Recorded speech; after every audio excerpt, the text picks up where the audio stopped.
மாமா, எனக்கும் ஒரு வேண்டுதல் இருக்கு. சொல்லுங்க.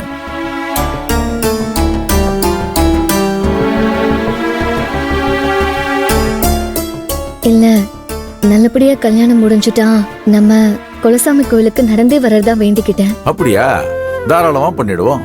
இன்னொரு நாள் குடும்பத்தோட எல்லாரும் பாத யாத்திரையா போயிட்டு வந்துருவோம். இப்ப நீங்க முதல்ல இந்த கோயிலுக்கு போயிட்டு வந்துருங்க. இல்லங்க மாமா, கல்யாணம் முடிஞ்சதும் குலசாமி கோயிலுக்கு தான் வரேன்னு வேண்டிக்கிட்டேன். அதான் எப்படி வேற கோயிலுக்கு போறதுன்னு. என்ன கண்ணு, குலசாமிங்கிறது யாரு? நம்ம முன்னோர்கள் தானே. நம்ம வேற கோயிலுக்கு போனா என் கோயிலுக்கு வராம எப்படி வேற கோயிலுக்கு போனீங்கன்னு சண்டையா போட போகுது. அதெல்லாம் ஒண்ணு இல்ல கண்ணு, நீங்க போயிட்டு வாங்க.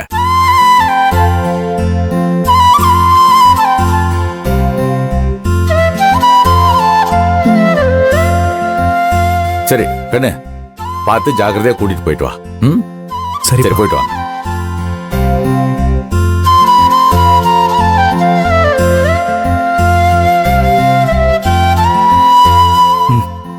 ஒரு நிமிஷம். இதுக்கு மேல மாமா கிட்ட என்ன சொல்றதுன்னு தெரியல. இல்ல பரவாயில்ல, கோயிலுக்கு தானே, போயிட்டு வந்துடலாம். இல்ல, உங்க நிலைமை எனக்கு புரியுது. நீங்க வேணா மேல போய் ரெஸ்ட் எடுங்க, நான் மாமாவை சமாளிச்சுக்கிறேன். இவ்வளவு சொல்லியும் கேட்காதவரு இதுக்கு மேல சொல்லியும் கேட்பாருன்னு நினைக்கிறேன். வா, போயிட்டு வந்துடலாம். இல்ல சின்னத்தா, நான் வேற ஒரு காரணம் சொன்னா மாமாவே போக வேண்டாம்னு சொல்லிடுவாரு.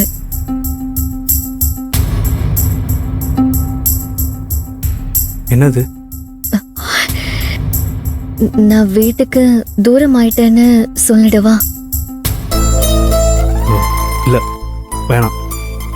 நம்ம கல்யாணம் பண்ணதுல இருந்து இப்ப கோயிலுக்கு போற வரைக்கும் எல்லாமே அப்பாக்காக தானே பண்றோம்.